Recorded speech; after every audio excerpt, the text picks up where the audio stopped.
నిన్నే నమ్మినానయ్యా. నీకు సాధ్యమైనది ఏముంది, సర్వాధిపతి యేసయ్యా. నా నిరీక్షణ నీలో ఉంది, నిన్నే నమ్మినానయ్యా.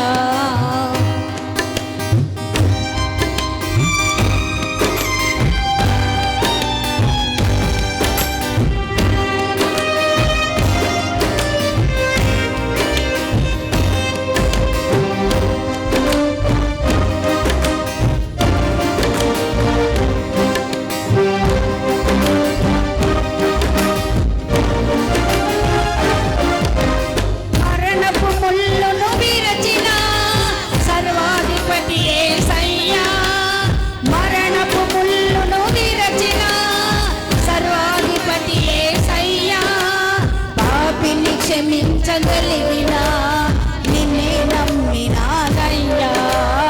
పాపిని క్షమించగలిగిన నిన్నే నమ్మినానయ్యా. నీకు సాధ్యమైనది ఏముంది, సర్వాధిపతి యేసయ్యా. నా నిరీక్షణ ప్రభో సదమలమగు భక్తితో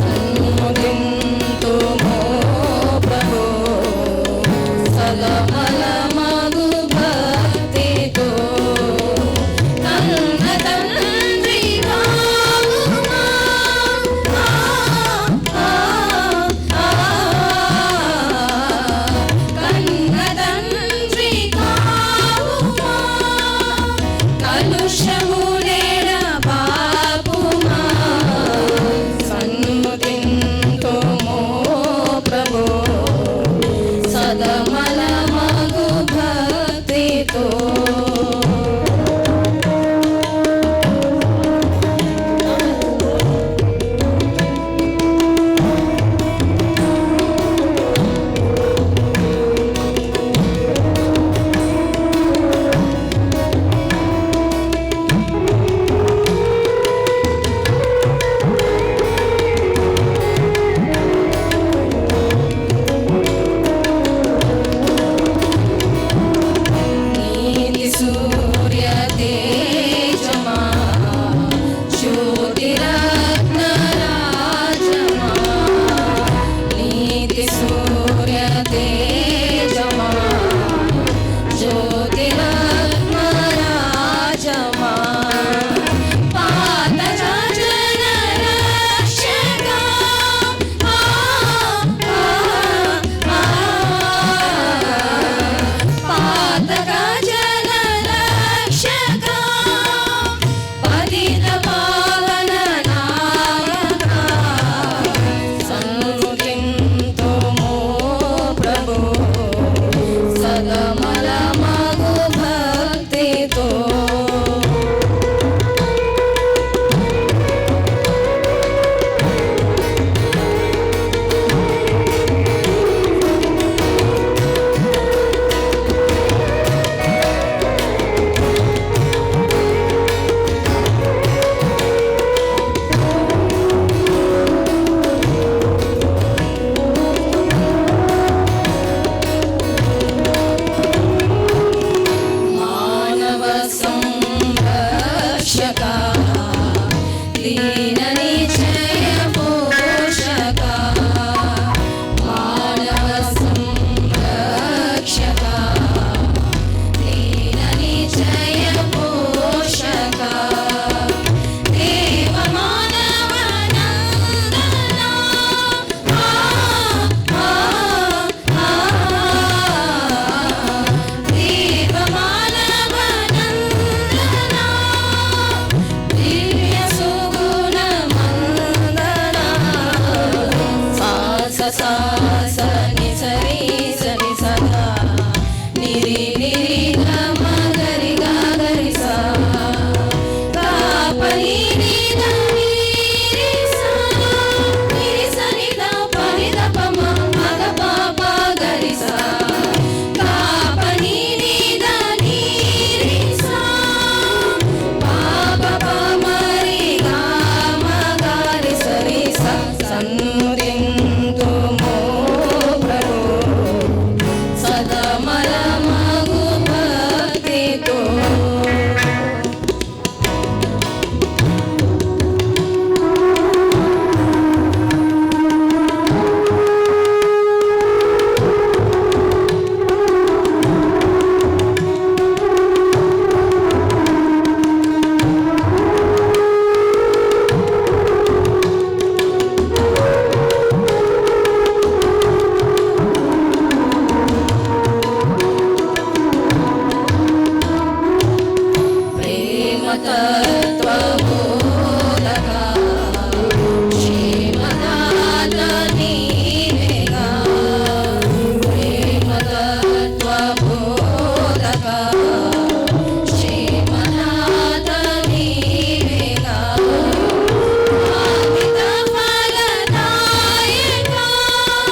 ప్రభునందు ప్రియులారా, ప్రభు మనకిచ్చిన పునరుద్ధాన దినమందు సంఘం ఏర్పాటు చేసినటువంటి సంఘవాణి కార్యక్రమం ప్రకారం రెవరెండ్ ఆమోస్ గారు వాక్య సందేశాన్ని అందించవలసి ఉన్నది. ఆ బాధ్యతను బట్టి వారు సమయానికి మన మధ్యకు వచ్చారు కనుక ఈరోజు వర్తమానం అందించడానికి మరి వారిని ఈ స్థలానికి ఆహ్వానిస్తూ ఉన్నాము. దేవుడు ఆయనకి ఇచ్చిన సందేశాన్ని మన ఆత్మీయ మేలు కొరకై మరి ఆయన పరిశుద్ధాత్ముడు ఆయన నోటి నుంచి వాక్కులు పలికించినట్లుగా దేవునికి వందనాలు చెల్లిస్తూ ఆయన సందేశం అందించవలసిందిగా ఆయన ఆహ్వానిస్తూ ఉన్నాం. దేవుని పరిశుద్ధ నామమునకు మహిమ కలుగును గాక. ఉదయకాల సమయంలో ప్రభు సన్నిధిలో కూడుకొని ఇంతవరకు మరి పాటలతో వాద్యములతో ప్రభువును స్తుతించుకున్నాం. సమయంలో కూడా ఈ దినం మరి దేవుని వాక్యాన్ని మీ మధ్యలో ధ్యానించుకున్నటకు మరి సంఘ కాపరి గారు, అదేవిధముగా మరి దైవజనులైనటువంటి రెవరెండ్ ప్రసన్న కుమార్ అయ్య గారికి, సంఘ కమిటీ వారికి, పెద్దలకు, పాస్టమ్మ గారికి, కూడి వచ్చిన మీ అందరికీ ప్రభు పేరిట వందనాలు చెల్లిస్తున్నాం. దేవునికి స్తోత్రం. హల్లెలూయా. 10 నిమిషాలు మనము దేవుని వాక్యాన్ని ధ్యానం చేసుకుందాం. మరి ఈ సమయంలో కూడా దేవుని బిడ్డలమైనటువంటి మనము ఈ లోకములో అన్ని విషయాల్లో వర్ధిల్లాలని దేవుని యొక్క ఆలోచన. అన్ని విషయాల్లో మనము వర్ధిల్లాలని దేవుని యొక్క ఆలోచన. ఎందుకు దేవునికి అలాంటి ఆలోచన అంటే, మనం ఆరాధిస్తున్న మన ప్రభు అయిన యేసుక్రీస్తు, యేసు జ్ఞానమందును, వయస్సునందును, దేవుని దయందును, మనుషుల దయందును వర్ధిల్లాడు గనుక, ఆయన వర్ధిల్లాడు గనుక ఆయన బిడలమైన మనము కూడా వర్ధిల్లాలని దేవుని యొక్క ఆలోచన.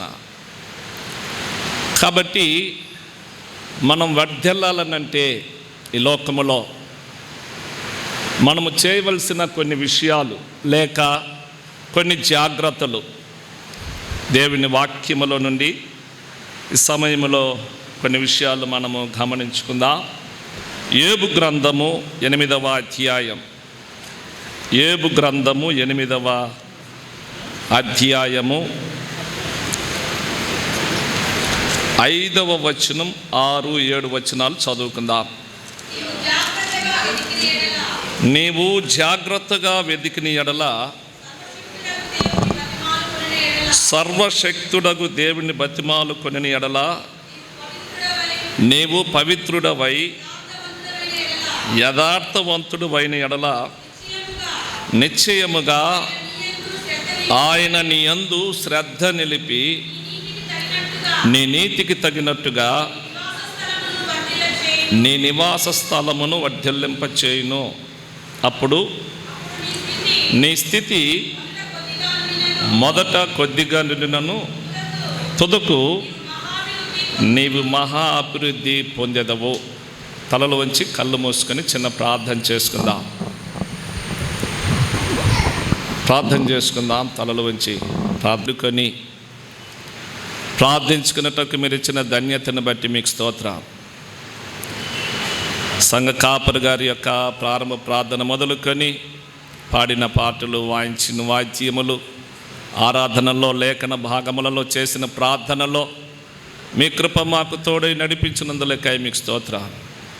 చదవబడిన వాక్యాన్ని ఆశీర్వదించి దీవించి వాక్యము ద్వారా మాతో మీరు మాట్లాడి మహిమ పొందమని, వచ్చిన బిడలను, కుటుంబాలను దీవించి ఆశీర్వదించమని, ప్రతి విధములైన అల్లరి శక్తులను, చీకటి శక్తులన్నిటినీ యేసు నామములో దూరపరిచి మీ దైవీకమైన పరలోక సంబంధమైన ఆత్మచేత మమ్మల్ని బలపరచమని యేసు ప్రభు పరిశుద్ధ నామములో ప్రార్థిస్తున్నాము తండ్రి.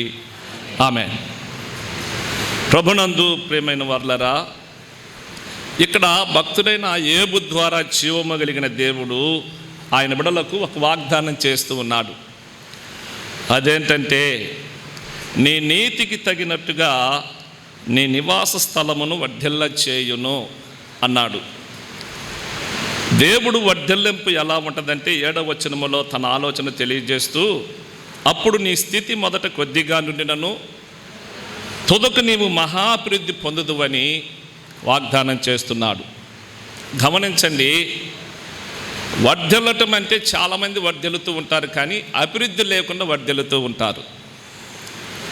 అయితే దేవుని యొక్క ఆలోచన ఎలాంటిదంటే, వర్ధిల్లుతూ ఉన్నటువంటి ఆయన బిడలమైన మన జీవితాల్లో ఒక్కొక్క దినము గడిచే కొలది, అంటే తుదకు నీ స్థితి కొద్దిగా ఉండినను నీవు మహాభివృద్ధి పొందుదువని కలిగిన వారు ఉన్నారు. అందరూ ఉన్నప్పటికీ యేసు ప్రభువును వెతకలేకపోయారు, యేసు ప్రభువును కనుగొనలేకపోయారు, చూడలేకపోయారు. అయితే త్రోవ ప్రక్కన ఉన్నటువంటి గురుడి భిక్షకుడు విన్నాడు, యేసు ప్రభు ఆ త్రోవలో వస్తున్నాడని విని, దావీదు కుమారుడా యేసు నన్ను కరుణింపమని కేకలు వేయటం మొదలుపెట్టాడు. గమనించండి, అతనికి చూచేదానికి చూపు లేకపోయినప్పటికీ విన్నాడు. వినుట వలన విశ్వాసాన్ని పొంది యేసు ప్రభువును పిలవటం ప్రారంభించాడు. ఎప్పుడైతే యేసు ప్రభువును పిలిచాడో, ఆ త్రోవలో వెళుతున్నటువంటి యేసు ప్రభు అక్కడ నిలిచి వానిని నా యొద్దకు తీసుకుని రమ్మని చెప్పి వానిని స్వస్థపరిచి పంపినట్లుగా మార్కు సువార్త 10వ అధ్యాయం 45వ వచనం మొదలుకొని ఈ విషయాలు మనము చూస్తాం. కనుక ఆయన యొద్దకు వస్తున్నాము, కానీ కొన్ని విషయాల్లో మనము జాగ్రత్త కలగలేకపోతున్నాం.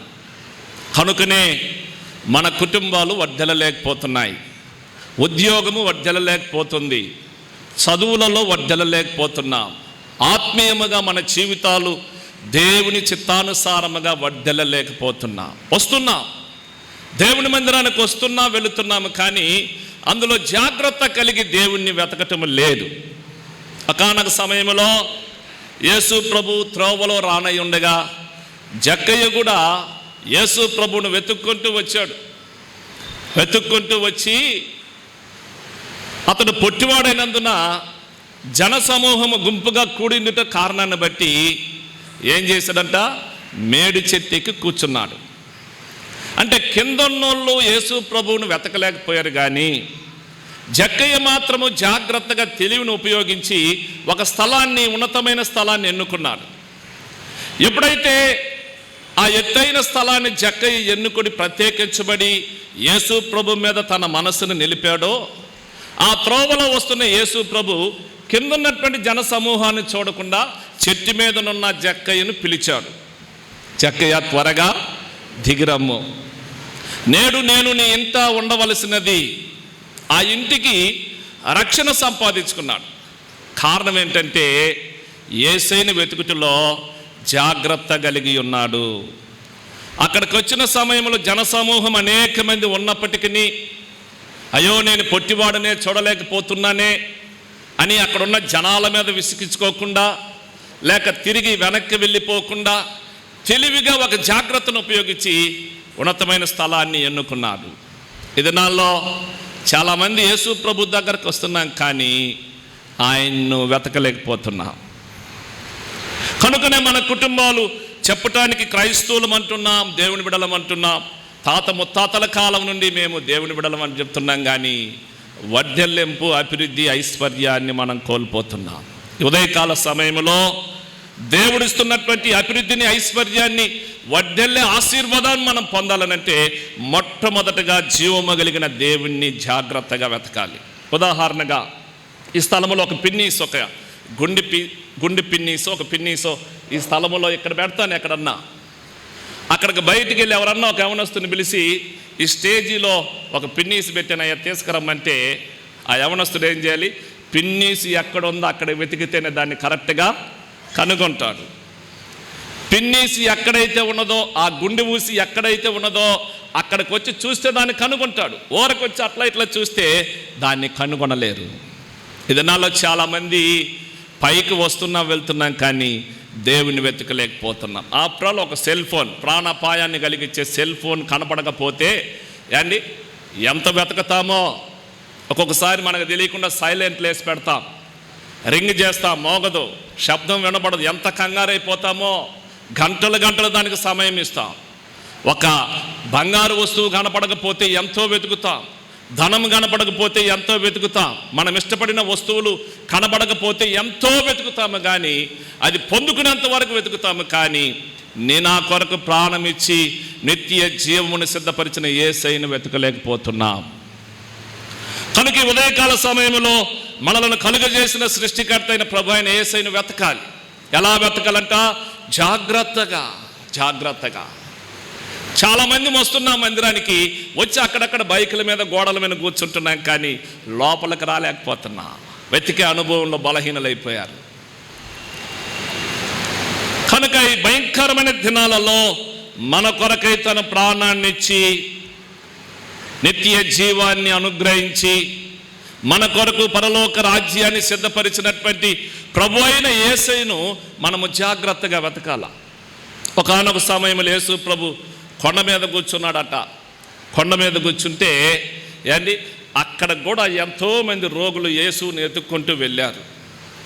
ఆ వెళ్ళిన వారిలో కొంతమంది కుంటివారు ఉన్నారు. కుంటివారు కొండ మీద ఎక్కాలంటే చాలా కష్టం. కొంతమంది పక్షవాయువు కలిగిన వారు ఉన్నారు, కొంతమంది గ్రుడ్డివారు ఉన్నారు, కొంతమంది మూగవారు ఉన్నారు, దయ్యాలు పట్టిన వారు ఉన్నారు.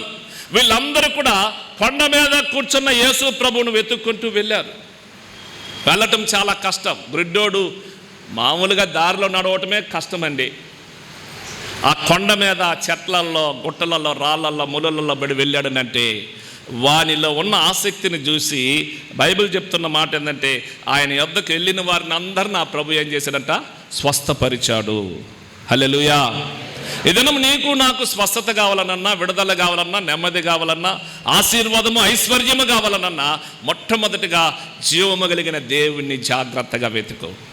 దావీదు జీవితంలో ఎలాంటి అనుభవంలో ఉన్నాడో ఒక్కసారి మనం చూద్దాం. కీర్తన గ్రంథం 63వ అధ్యాయం 1వ వచనాన్ని చదవదాం. 63వ అధ్యాయం 1వ వచనం. దేవా నా దేవుడవు నీవే, వేకువనే నిన్ను వెదకెదను. చాలమ్మా. రాజైన దావీదు జీవము కలిగిన దేవుని ఎడల ఎలా ఉన్నాడంటే, దేవా నా దేవుడవు నీవే, వేకువనే నేను నిన్ను వెదకెదను. ఉదయకాలమున లేచి జీవము కలిగిన దేవుని వెతుకుతున్నాం. ఏదైనా ఉదయం లేచిందే మనం ఏం వెతుకుతున్నామండి? మనకిష్టమైన వాటిని వెతుకుతున్నాం. ఒకవేళ సిగరెట్ అలవాటు ఉంటే సిగరెట్ వెతుకుతాం, ఒకవేళ పాన్ పరాకు ఒక్క అలవాటు ఉంటే ఒక్కని ఎతుకుతాం, ఒకవేళ త్రాగే అలవాటు ఉంటే ఉదయాన్నే రాత్రికే తెచ్చిపెట్టుకొని దాన్ని ఎతుకుతాం. ఆ విధంగా మనం ఇష్టపడే వస్తువులు ఎతుకుతున్నాం. కనుకనే మన కుటుంబాల దరిద్రత, మన కుటుంబాలు వర్ధిల్లటం లేదు. మనకిష్టమైన వాటిని ఉదయకాల సమయమున మనసు పెడుతున్నాం కనుక దేవుని యొక్క అభివృద్ధిని మనం కోల్పోతున్నాం. దావీదు జీవితంలో ఉదయకాలమున లేచిన వెంటనే జీవము కలిగిన దేవుని వెతుకుతూ ఉన్నాడు. దేవుణ్ణి వెతికిన దేవునికి ఒక దినమునకు ఎన్నిసార్లు స్తుతి చెల్లిస్తున్నాడంట? 7 మార్లు స్తుతి చెల్లిస్తున్నాడు. ఎన్ని మార్లు ప్రార్థన చేస్తున్నాడంట? 3 మార్లు ప్రార్థన చేస్తున్నాడు. దేవుని ధర్మశాస్త్రాన్ని ఒక్కొక్క నిమిషము తన మనస్సులో ఉంచుకొని వాక్యాన్ని ధ్యానము చేస్తూ ఉన్నాడు.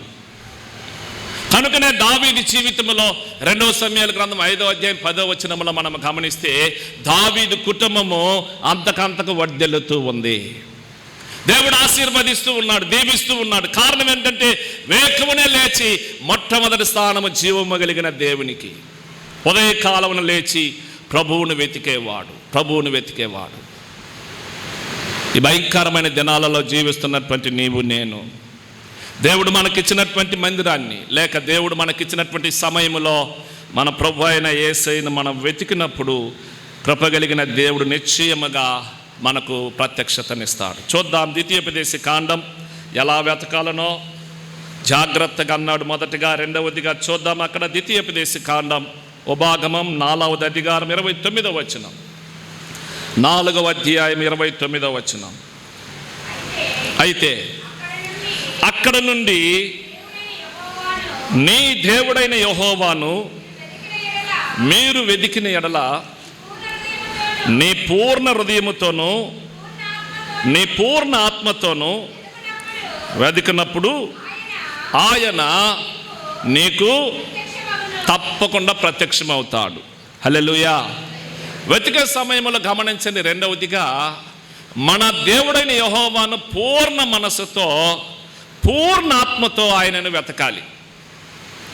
అయితే అక్కడ నుండి అన్నాడు, ఎక్కడ నుండి నువ్వు ఏ స్థితిలో పడిపోయావో, ఏ స్థితిలో నీ జీవితము దేవునికి దూరమైపోయిందో, ఏ స్థితిలో లోకములో నీ ప్రాణము మరి అలాగే తిరుగుతూ లోకాశలకు బానిసైపోయినదో ఆ స్థితిలో నుండి జీవము కలిగిన దేవుని వెతకమంటున్నాడు. వెతికే సమయంలో కూడా నీ పూర్ణ మనస్సు, ఈ మనస్సు అంట భయంకరమైనది. ఇది ఎక్కడే కూర్చొని ఉంటుంది అండి, ఎక్కడెక్కడికో వెళ్ళి వస్తూ ఉంటుంది. ఇంటి దగ్గర ఏదన్నా చేసి పెట్టి వచ్చిన వంటల మీదకి వెళ్తుంది. ఒకవేళ పోయిన ఆదివారం ఎక్కడన్నా ఆంధ్రాకి వెళ్ళి ఉంటే టక్కన ఆంధ్రాకి వెళ్ళిపోద్ది, అమెరికాకి వెళ్ళిపోద్ది, జపాన్కి వెళ్ళిపోద్ది, ఎక్కడికన్నా వెళ్ళిపోద్ది.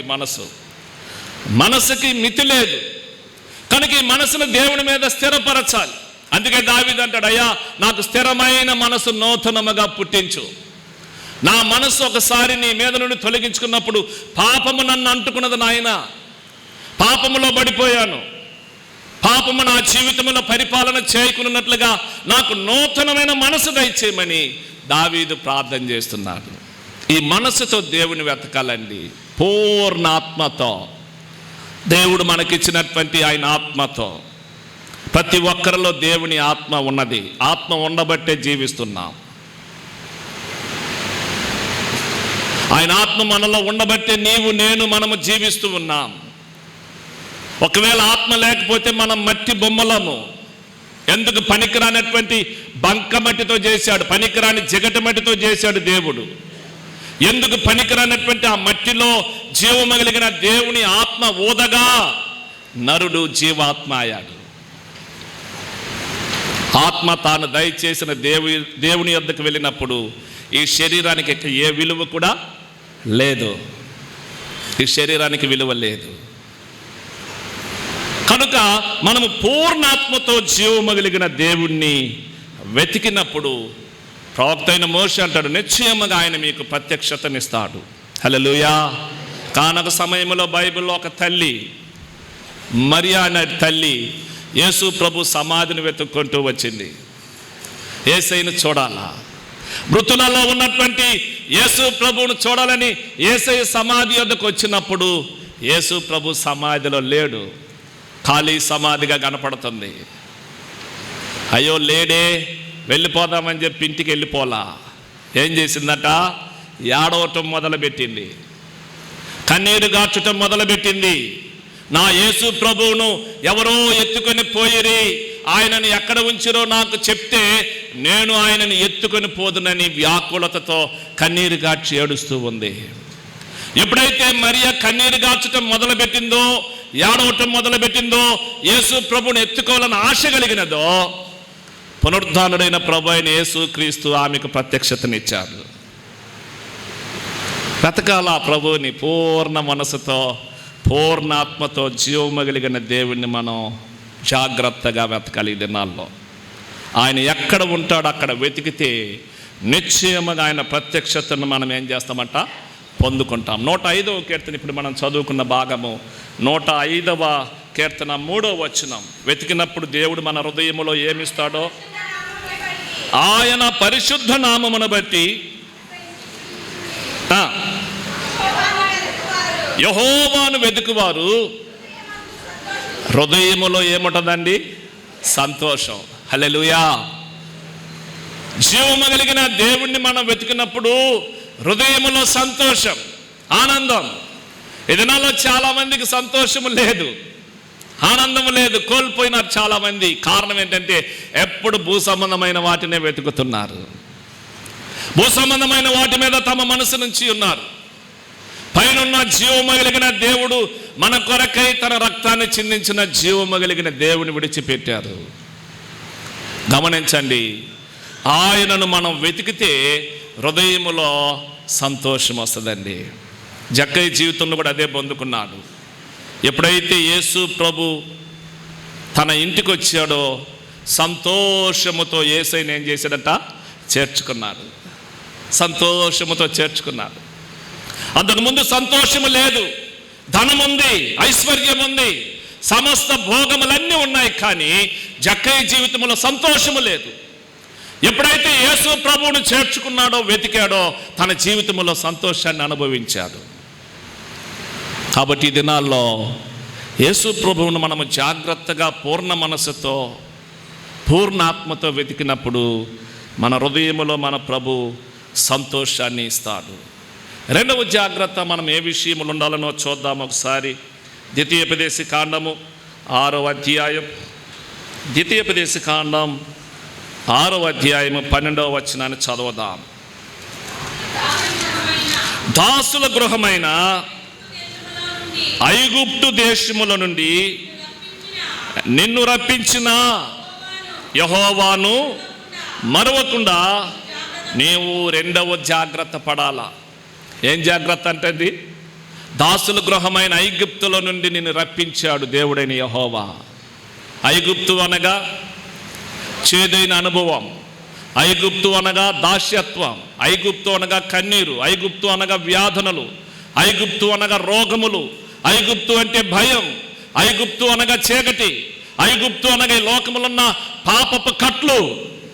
వీటన్నిటిలో నుండి నిన్ను నడిపించాడు దేవుడు.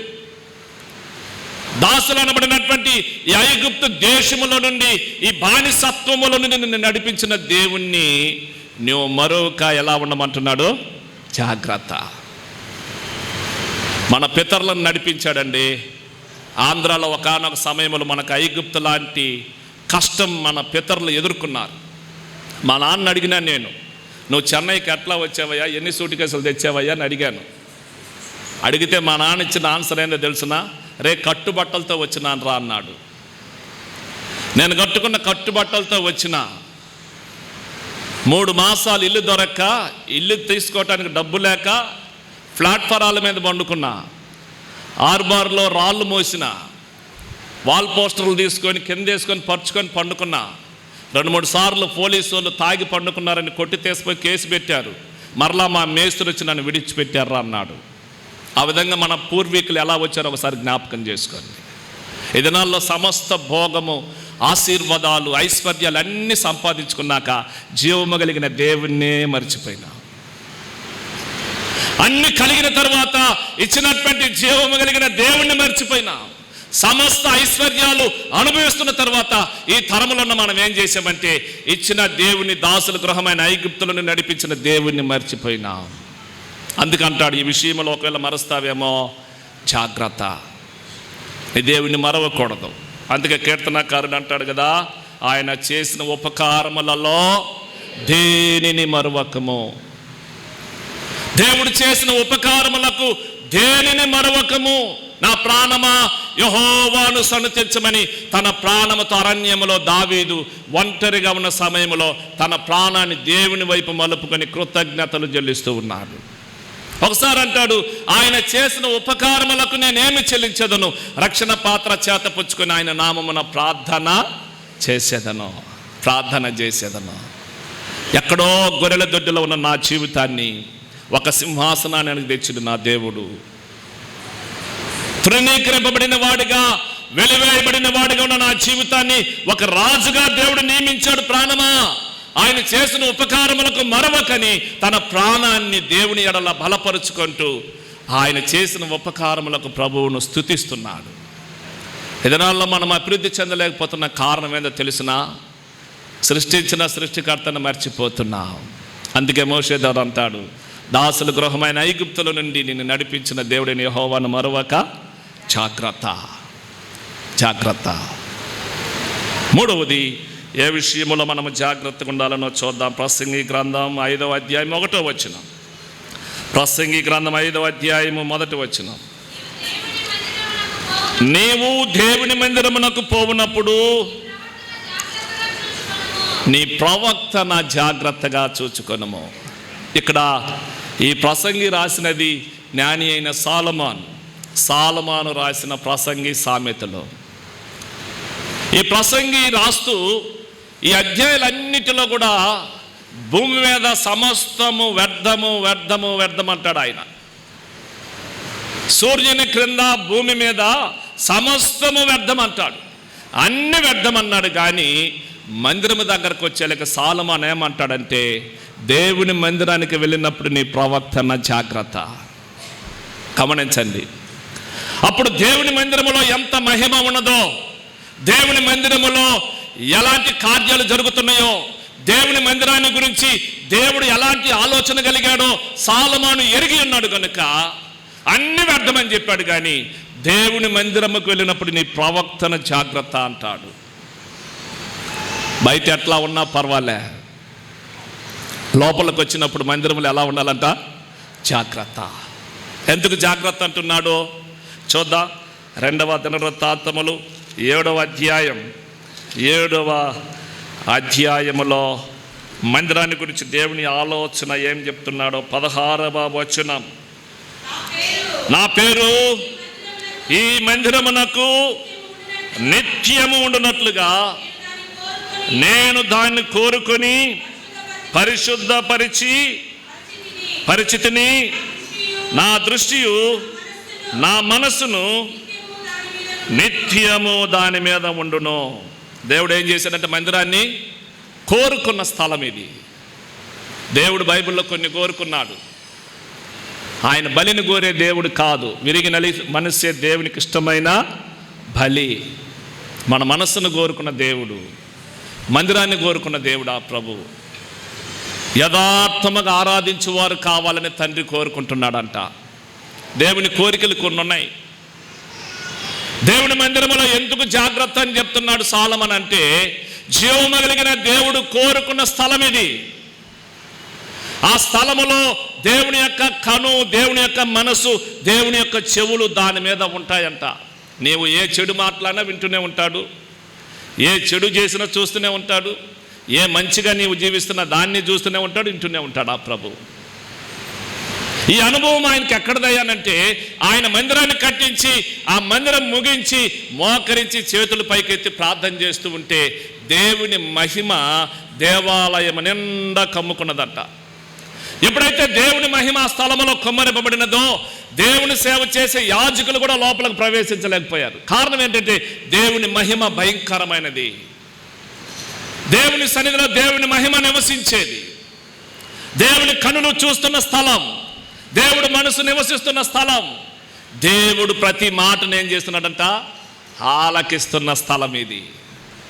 కాబట్టి నీ మందిరం పోయినప్పుడు నువ్వు ఎలా ఉండాలా? జాగ్రత్త. మనం దేవుని మందిరానికి వచ్చినప్పుడు జాగ్రత్త. అలాగా మనం ఉండినప్పుడు దేవుడు ఆయన మన జీవితాలు ఏం చేస్తారంటే 65వ కీర్తన 4వ వచనం. 65వ కీర్తన 4వ వచనం. నీ ఆవరణములలో నివసించినట్లు నీవు ఏర్పరచుకొని చేర్చుకొని వాడు ధన్యుడు. నీ పరిశుద్ధాలయము చేత, నీ మందిరములోని మేలుల చేత తృప్తి ఉన్నదండి. దేవుని మందిరములో ఎక్కడ ఉంది తృప్తి? దేవుని మందిరములో మటన్ బిర్యానీలు ఎన్నిదన్నా సాయంత్రానికి ఆకలి అవ్వాల్సిందే. చికెన్ బిర్యానీలు ఎన్నిదన్నా సాయంత్రానికి మరలా ఆకలి అవ్వాల్సిందే. ఎంత 5 స్టార్ హోటల్కి వెళ్ళి పూటగా తిన్నా మరుసటి పూటకి ఏమవుద్ది? కడుపుకి ఆకలి, అసంతృప్తి. నీ జీవితానికి తృప్తి ఎక్కడ ఉన్నదనయానంటే జీవము కలిగిన దేవుని మందిరం.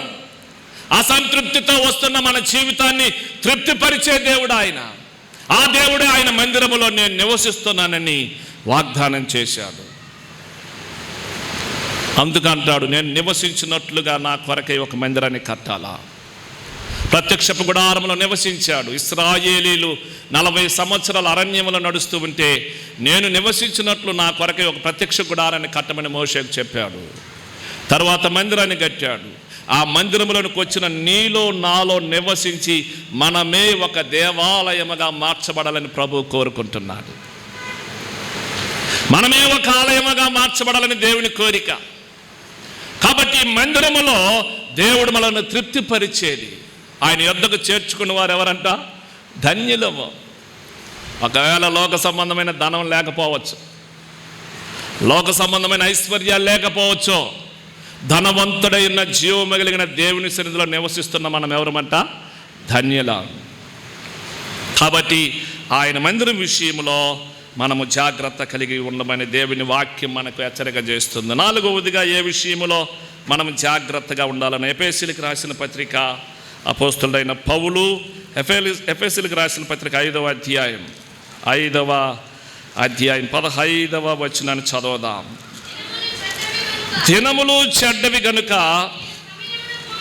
మీరు సమయమును పోనివ్వక సద్వినియోగము చేసుకొనుచు అజ్ఞానుల వలె కాక జ్ఞానుల వలె నడుచుకున్నట్లు జాగ్రత్తగా చూసుకోండి. 4వ జాగ్రత్త. దినములు ఏం దినాలండి? చెడ్డవి. ఈ దినాలు భయంకరమైన చెడ్డవి. ఆమోసు ప్రవక్త అంటాడు, ఇది చెడు కాలము గనుక అంటాడు. ఇది చెడు కాలం. దినములు చెడ్డవి గనుక దేవుడు ఇచ్చినటువంటి సమయమును ఏం చేయొద్దు? పోనివ్వద్దు. ఎందుకు సమయాన్ని పోనియొద్దు అంటాడు?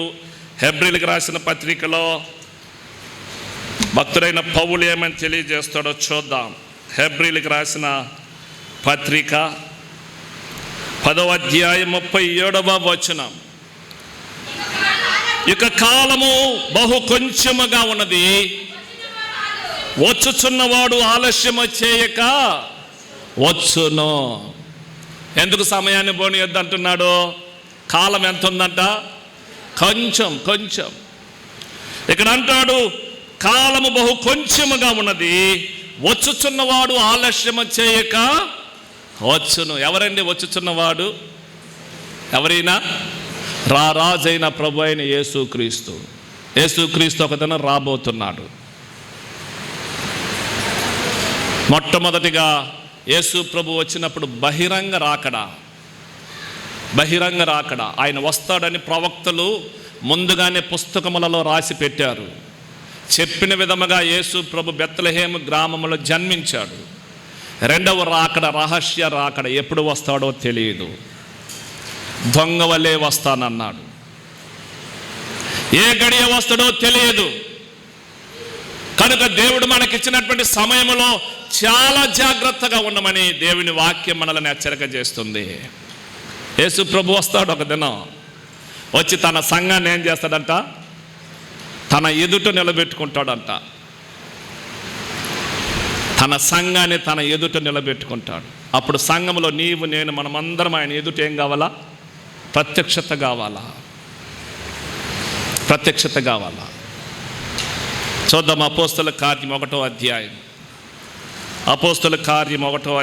9వ వచనములో దేవదూతలు ఏం చెప్తున్నారా చూద్దాం. ఈ మాటలు చెప్పి వారు చూచుచుండగా ఆయన ఆరోహణమాయను. అప్పుడు వారి కన్నులకు కనబడకుండా ఒక మేఘం ఆయనను కొనిపోయెను.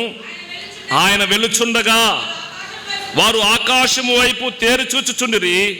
ఇదిగో తెల్లని వస్త్రములను ధరించుకొనిన 2 మనుషులు వారి యొద్ద నిలిచి, గలిలయ మనుషులారా, మీరెందుకు నిలిచి ఆకాశం వైపు తేరి చూచుచున్నారు? మీ యొద్ద నుండి పరలోకమునకు చేర్చుకొనబడిన ఈ యేసే ఏ రీతిగా పరలోకమునకు వెళ్ళుట మీరు చూచితిరో, ఆ రీతిగానే ఆయన తిరిగి వచ్చునని మరలా వస్తాడు. ఆయన అర్థమవుతుందండి. ఏ రీతిగా వెళ్ళాడో, ఏ రీతిగా అందరూ చూస్తూ ఉండగా యెరూషలేములో ప్రభు అయిన యేసుక్రీస్తు వారి ఎదుట పరలోకమునకు ఆరోహణుడైనాడో అదే విధముగా మరలా తిరిగి వస్తాడు. ఒక దినం రాబోతున్నాడు రాజు. ప్రభు అయిన యేసయ్య తన సంఘాన్ని, తన కొరకు సిద్ధపడిన బిడలను, తన కొరకు ఎదురు చూస్తున్న బిడలను తీసుకుపోవటానికి ఒక దినం యేసు ప్రభు రాబోతాడు. ఆయన రాబోతున్నాడు కనుక దేవుడు మనకిచ్చిన ఈ సమయంలో మనము సిద్ధంగా ఉండమని బైబిల్ సెలవిస్తుంది. మీరు అనుకున్న గడియలో మనుష్య కుమారుడు వచ్చును గనుకనే మీరును, మత్తయి సువార్త 24:44, సిద్ధముగా ఉండుడి. ఎప్పుడు పిలుస్తాడో తెలియదు. మొన్నటి దినాన జరిగింది కదండి అహ్మదాబాద్లో ఆ విమానం ఫైర్లో. వాళ్ళకి అది రాకడా అనుకున్నారా? వాళ్ళు ఇలాంటి పరిస్థితి జరుగుద్దని అనుకున్నారా? అనుకోలేదు. ఇంచుమించు 241 మంది 42 మంది చనిపోయారు. ఆకలయ్యి అన్నం తింటున్నటువంటి డాక్టర్లుగా ఉన్నటువంటి స్టూడెంట్లు కూడా చనిపోయారు. ఎంత కష్టపడి చదువుకున్నారో, ఎంత ధనం కష్టపెట్టారో, ఎన్ని ఆశలు ఉన్నాయో, ఆశలన్నీ అగ్నికి ఆహుతి అయిపోయినాయి. ఎప్పుడు వస్తాడో తెలియదు రాజు. ఆయన వస్తాడు. ఆయన వచ్చినప్పుడు తన సంఘాన్ని ఆయన ఎదుట ఉంచుకోవాలని ప్రభు అయిన యేసుక్రీస్తు ఎదురు చూస్తున్నాడు. కాబట్టి సమయమును ఏం చేయొద్దంట, పోనీయొద్దు. అజ్ఞానుల వలె ఒకానొక కాలములో మన పెద్దలు వాక్యం చెప్తా ఉంటే ఇటు నిద్ర ధరించుకొని బైబిల్ పెట్టుకొని, పాపం ఎందుకు నిద్ర వస్తుందంటే అలిసిపోయి ఉంటారు వాళ్ళు. దారిలో బస్సులు ఎక్కి దిగి ఆ దినాల్లో అలిసిపోయి ఉంటారు. ఇక్కడికి వచ్చి ఆ పెంకుల కింద చల్లంగా ఫ్యాన్ పెట్టేసరికి, ఆ దినాల్లో మన ఇళ్ళల్లో ఫ్యాన్లు కూడా లేవు. ఈ ఫ్యాన్ కలిగి ఏమొస్తుంది? నిద్ర. అది అజ్ఞాన కాలం. ఆ కాలం అట్లా ఉన్నది. దేవుడైనా భక్తుల ద్వారా, సేవకుల ద్వారా వారిని ఆశీర్వదించాడు. అయితే ఈ కృపా కాలంలో నీవు నేను మెలకువగా ఉండాలా, మనం మెలకువగా ఉండాలా. అజ్ఞాన కాలం ముందు దేవుడు చూచి చూడనట్టుగా ఉన్నాడు. ఇప్పుడైతే అంతటా అందరూ మారు మనసు పొందాలా, మన మనసు మార్పు చెందాలా. మార్పు చెందటం అంటే దేవుని ఇష్టం ఏమైందో అర్థము చేసుకొని దేవుని ఇష్టానుసారంగా నడుచుకున్నట్టే మారు మనసు. ప్రభునందు ప్రేమైన వర్లరా, దినములు చెడ్డవి, వచ్చుచున్నవాడు యజమానుడు రాజు ప్రభు అయిన యేసుక్రీస్తు త్వరగా వస్తున్నాడంట. ఆయన ఏ రీతిగా వెళ్ళాడు అదే విధంగా ఒకరోజు రాబోతాడు. కాబట్టి ఆ రాకడ కొరకై మనం మెలకు కలిగి ఉండాలి. చివరికి ఒక్క మాట చదువుకొని ముగించుకుందాం. ఏ విషయంలో జాగ్రత్తగా ఉండాలనో 2 పేతురు రాసిన పత్రిక 3వ అధ్యాయం 10వ వచనం 11వ వచనం. అయితే ప్రభువు దినము దొంగ వచ్చినట్లు వచ్చును. ఆ దినమున ఆకాశములు మహాధ్వనితో గతించిపోవును, పంచభూతములు మిక్కటమైన వేండ్రముతో లయమైపోవును, భూమియు దాని మీదనున్న కృత్యములను కాలిపోవును. ఇవన్నీ ఇట్లు లయమైపోయినవి గనుక ఆకాశములు రవులుకొని లయమైపోయినట్టు పంచభూతములు మహావేంద్రముతో కరిగిపోవునట్టు దేవుని దినపు రాకడ కొరకు కనిపెట్టుచు దానిని ఆశతో అపేక్షించుచు మీరు పరిశుద్ధమైన ప్రవక్తలతోనూ భక్తితోనూ, చివరగా పవిత్రమైన ప్రవక్తన భక్తితో జాగ్రత్తగా ఉండాల. ఎందుకంటే ఇవన్నీ ఒక దినం ఏమైపోతాయంట, అన్ని లయమే. కొన్నిసార్లు మనం ప్రార్థన చేస్తాం, యేసు నామములో లయమైపోను గాక. ఏంది లయమయ్యే? లెమన్ జ్యూస్ అవుతుంది. ఒక పాస్టర్ని దేశపోయారంట, పాపం జ్వరమై ప్రార్థన చేయటానికి. ఆయన ప్రార్థన చేసి వచ్చిన మరుసటి రోజు చచ్చిపోయాడు. ఆమె అంటది, ఈయన రాకనున్నా బాగుండేవాడే ఈ పాస్టరు. ఏంది లయమయ్యేది? అసలు లోకమే ఒక దినం లయమైపోబోతుంది. ఈ విషయం జాగ్రత్త. లోకమే ఒక దినం, ఈ పంచభూతములు సమస్తం ఒక దినం లయము కాబోతుంది. యేసు ప్రభు దొంగ వలె రాబోతున్నాడు. కాబట్టి జీవించుచున్న ఈ కాలములో భక్తుడు అంటాడు కదా, ఏండి, దానిని ఆశతో అపేక్షించుచు మీరు పరిశుద్ధమైన ప్రవక్తనతోను భక్తితోను ఎంతో మంచి ప్రవక్తన కలిగి ఉండాల. పవిత్రమైన ప్రవక్తన. ఇదనాల్లో మన ప్రవక్తన ఎట్లా ఉంది అండి?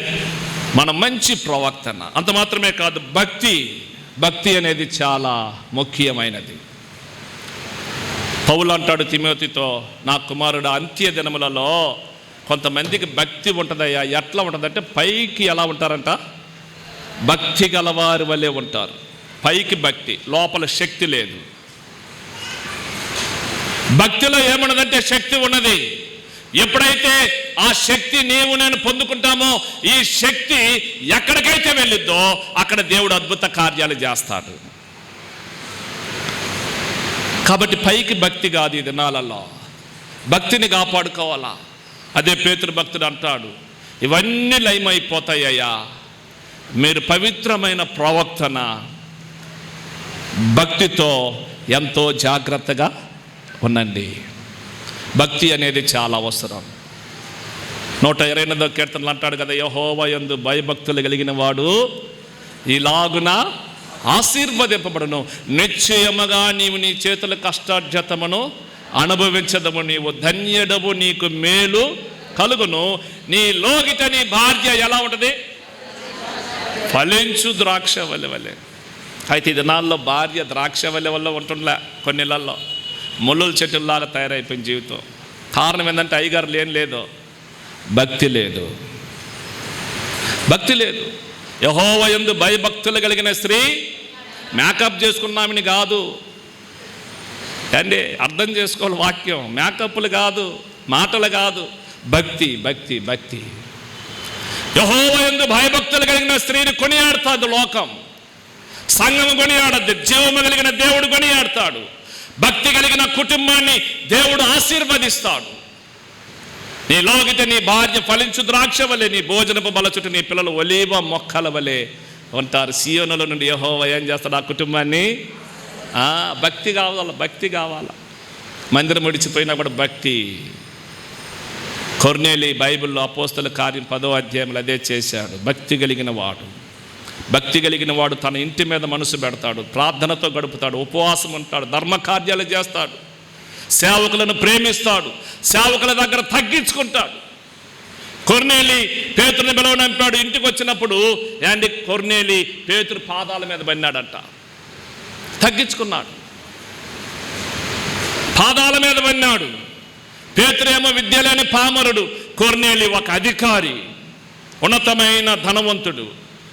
అలాంటి వ్యక్తి పామరుడైన పేతురు పాదాల మీద పడినాడు. కనుకనే పరిశుద్ధ ఆత్మ దేవుడు ఆ ఇంటిని ఆవరించాడు.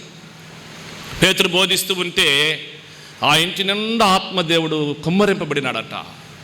మీరు ఇంటికి వెళ్ళి చదువుకోండి, అపోస్తల కార్యం 10వ అధ్యాయం అంతా ఈ విషయాలు ఉంటాయి. కాబట్టి భక్తి అనేది చాలా అవసరం. ఈ భయంకరమైన దినాలలో భక్తి మనలను కాపాడేది, భక్తి మనలను దీవించేది, భక్తి మనలను పరలోక రాజ్యానికి చేర్చేది. కాబట్టి ఇట్టి కృప దేవుడు మనకు అనుగ్రహించి నడిపించినట్లుగా తలలు వంచి కళ్ళు మూసుకొని ప్రార్థన చేసుకుందాం. ప్రార్థన చేసుకుందాం. అందరం తలలు వంచి ఒక్కసారి, అయ్యా నా నివాస స్థలమును వర్ధిల్లింప చేయము దేవా, నా స్థితి కొద్దిగా ఉన్నది, నన్ను అభివృద్ధి పరిచము, అభివృద్ధి పరిచే దేవుడవు, వర్ధిల్లింప చేసే దేవుడు అయ్యా, సహాయం చేయమని ప్రభువుని వేడుకుందాం. భక్తుని వలె వేకువనే దేవుని వెతుకుతాం. దేవుని వెతికే విషయంలో జాగ్రత్త కలిగి ఉండటకు సహాయం చేయి. దాసుల గృహం అనబడిన ఐగుప్తు నుంచి నన్ను నడిపించావయ్యా, నీకు స్తోత్రమని ప్రభువును స్తుతించుకో. ఈ మందిరములో నేను ఒకవేళ నాయన తెలియకో అవిధేయత స్థితిలో నడుచుకొని వెచ్చలవిడిగా ప్రవర్తించుట నన్ను క్షమించి నీ మందిరం విషయంలో జాగ్రత్తగా ఉండటకు సహాయం చేయమని ప్రభువుని అడగదా. దినములు చెడ్డవి నాయన, ఇచ్చిన సమయాన్ని మేము జాగ్రత్తగా ఉపయోగించుకున్నటకు సహాయం చేయి. మా ప్రవక్తన నాయన పవిత్రమైనదిగా భక్తిని కాపాడుకునే విధంగా జాగ్రత్త కలిగిన కృపను మాకు దయచేయి. ఆ విధంగా ఉన్నప్పుడు మా నివాస స్థలమును వర్ధిల్లింప చేస్తానన్నావు. కొద్దిగా ఉన్న అభివృద్ధి పరిచే దేవుడు అయ్యా, 5 రొట్టెలు 2 చేపలు 5,000 మందికి మించి ఆహారాన్ని పంచిపెట్టిన దేవుడు. అభివృద్ధి పరిచే విషయంలో నీకంటే మహనీయుడు ఎవ్వరునూ ఈ లోకములు లేరయ్యా. శూన్యములో సమస్తాన్ని చేశావు, చీకటిలో వెలుగును కలుగు చేశావు. నా జీవితము శూన్యముగా ఉన్నది దేవా, నన్ను అభివృద్ధి పరచుము నాయన, అభివృద్ధి పరచుము అని ప్రభువు సన్నిధిలో ఒక చిన్న ప్రార్థన ప్రభువు సన్నిధిలో మనం చేద్దాం. ఆయన మన ప్రార్థన చూస్తున్నాడు, ఆలకిస్తున్నాడు. మన హృదయములో ఉన్న వ్యాకులతను అంతటిని చూచున్న దేవుడు. అదే కాలంలో నాయన నీ సహాయమును మాకు దయచేయమని ప్రభు సన్నిధిలో ప్రార్థన చేద్దాం. స్తోత్రము దేవా, మీకు స్తోత్రం. మహాపరిశుద్ధుడైన తండ్రి, మీకు స్తోత్రం. మీరు ఇచ్చిన ఈ మాటల కొరకై మీకు వందనాలు చెల్లిస్తున్నాం. మా తల్లి సంఘములో ఉన్న ప్రతి బిడల కుటుంబాలను, సంఘ కాపరిని, పెద్దలను, అనుబంధ సంఘాల్లో ఉన్న ప్రతి ప్రియ బిడలను, దూర ప్రాంతం నుండి చూస్తున్న ప్రతి బిడలను మీరు ఆశీర్వదించి దీవించి, మీరు మా కొరకై సిద్ధపరిచినటువంటి అయ్యా అభివృద్ధిని, ఐశ్వర్యాన్ని, మీ వర్ధలింపును మేము పొందుకొని లోకములో జాగ్రత్తగా మెలకువగా మీ ఎడల ప్రార్థనతో ఉండినట్లుగా సహాయం చేయమని మా సంఘ కాపరిని, అదే విధముగా నాయన ప్రసన్న కుమారయ్య గారిని, పెద్దలను, ఆశ్రమ గారిని, యవన బిడలను, చిన్న బిడలను, స్త్రీ పురుషులను, సువార్థికులను, అనుబంధ సంఘంలో ఉన్న మీ ప్రియ బిడలందరినీ మీరు ఆశీర్వదించమని యేసు ప్రభు పరిశుద్ధ నామములో ప్రార్థిస్తున్నాము తండ్రి. దేవుని పరిశుద్ధ నామమునకు వందనములు. నేటి దినం ముందు వాక్య పరిచర్యలో అధ్యత వహించినటువంటి మన సంఘ కాపరి doctor reverend yes Rajendra Prasad అయ్య గారికి, ministry associates MP Prasanna Kumar అయ్య గారికి, మరియు చక్కటి వాక్యం అందించినటువంటి రెవరెండ్ ఆమోష్ బాబా అయ్య గారికి నా హృదయపూర్వకంగాను సంఘం తరపున వందనాలు తెలియజేస్తున్నాను. మరియు సంఘమునకు, సంఘ సభ్యులకు, సంఘ పెద్దలకు, స్త్రీల సమాజం వారికి, క్వైర్ వారికి నా యొక్క హృదయపూర్వక వందనాలు తెలియజేస్తున్నాను. సంఘం అని చదువుకుందామండి. ప్రతి గురువారము సంఘక్షేమం కొరకు, కుటుంబ సభ్యుల కొరకు, రోగుల కొరకు ఉదయము 11 గంటల నుండి మధ్యాహ్నము 2 గంటల వరకు స్త్రీల ఉపవాస ఆరాధన జరుగును. ప్రార్థన అవసరత కొరకు ప్రతి విశ్వాసి ఈ సహవాసంలో పాల్గొనకూర్చున్నాము. ఆదివారము అనుబంధ సంఘంలో వాక్య పరిచర్య చేయు బోధకులు, సువార్థికులు ఆంజనేయ నగర్ నరేంద్ర గారు, పుదుపేట కె అంతోని గారు, కార్నేష్ నగర్ ఆమోస్ గారు, కామరాజ్ నగర్ ఇరిమ్య కుమార్ గారు, అంబేద్కర్ నగర్ 21 సంఘ కాపరి, నరసింహనగర్ కెనాల్ ఇక్కడ స్థానిక పెద్దలను వేస్తున్నారండి. ఇక్కడ యేసుదాస్ గారు, నరసింహనగర్ 1 ఆమోష్ గారు, అంబేద్కర్ నగర్ 12 జాషువా గారు, కేకే లైన్ దేవకుమార్ గారు, పెరియమిడ్ కె దీనమ్మ గారు. ఆదివారము అనుబంధ గ్రామంలో విశ్వాసుల గృహాలు దర్శించు స్వార్థికులు కొండితోపు నరేంద్ర గారు, సిగిరింతపాలు మోక్షపురం న్యూ శాస్త్రి నగర్ పరంజ్యోతి గారు, అనంతనాయకి నగర్ జాషువా గారు, కేశవపిల్లై పార్క్ గోవిందపురం కె అంతోని గారు, ఆశీర్వాదపురం గురుస్వామి నగర్ శివరాజపురం మరియు ఇతర గృహాలు స్థానిక పెద్దలు. మహిమపరుస్తూ ఉన్నాం. యవన బిడ్డలు పాటలు పాడి నేను మహిమపరిచారు. వారిని దీవించండి. వారి చక్కని చదువులు పూర్తయిన వారికి ఉద్యోగములు వచ్చిన వారికి వివాహములు చక్కగా సకాలము జరిగించమని ప్రార్థన చేస్తూ ఉన్నాం. అదే రీతిగా వాద్యములు వాయించిన బిడ్డలకు వారి చేతులకు నిపుణతనిచ్చి వారి జీవితాలను ఆశీర్వదించమని, వారి కుటుంబాలని బిడ్డలు దీవించమని ప్రార్థన చేస్తూ ఉన్నాం. పాటలు పాడిన చిన్న బిడ్డలను ప్రభా వారు చదువుకొని చుండగా చదువులో జ్ఞానము, జ్ఞాపక శక్తి అనుగ్రహించి విద్యా బుద్ధి జ్ఞాన సంపదల సమస్తము నీ యందు గుప్తములై ఉన్నవి కనుక ప్రభా మరి విద్యా సంవత్సరం ప్రారంభమై ఉండగా ప్రభా ప్రతి బిడ్డకు కూడా నీ జ్ఞానం అనుగ్రహించి చక్కగా చదువుకుంటూ సహాయం ఇచ్చేమని ప్రార్థన చేస్తున్నాం. ప్రభా మరి హైయర్ ఎడ్యుకేషన్ కోసమని సీట్ల కోసం ఎదురు చూస్తున్నటువంటి బిడ్డల కొరకు ప్రార్థన చేస్తూ ఉన్నాం. సరైనటువంటి కాలేజీల్లో సరైనటువంటి మరి అంశాల మీద చదువుకోవటానికి కావాల్సినటువంటి సీట్లు వారికి అనుగ్రహించమని ప్రార్థన చేస్తూ ఉన్నాం. ప్రభా ఈ బాప్టిస్ట్ సంఘం నుంచి ఎంతమంది ప్రభా మరి విద్యార్థులు కాలేజీకి వెళ్తున్నారో వారందరి కొరకు ప్రార్థన చేస్తున్నాం. మంచి అవకాశములు వారికి దయచేయమని ప్రార్థన చేస్తూ ఉన్నాం. ప్రభా కూడి వచ్చినటువంటి స్త్రీలను, పాటలు పాడినటువంటి స్త్రీలను నీ చేతికి అప్పగిస్తూ ఉన్నాం.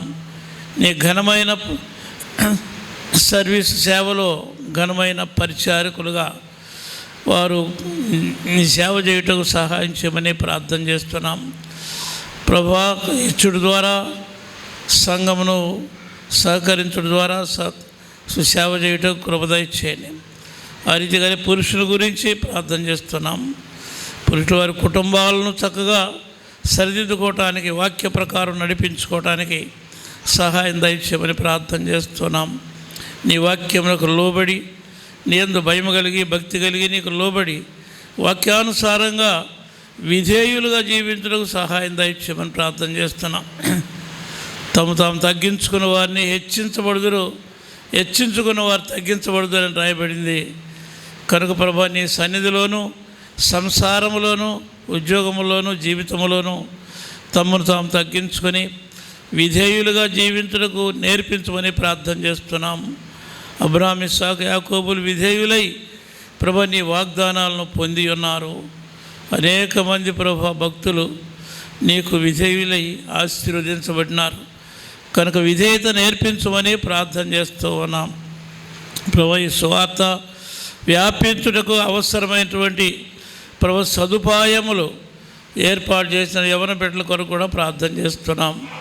ప్రభా, మరి యొక్క ఈ ఆన్లైన్ ద్వారా, ఈ టీవీ ద్వారా ప్రభా మరి అందించబడుతున్నటువంటి వర్తమానాలు విని అనేకులు మేలు పొందుటకు సహాయం దయచేయమని ప్రార్థన చేస్తూ ఉన్నాం.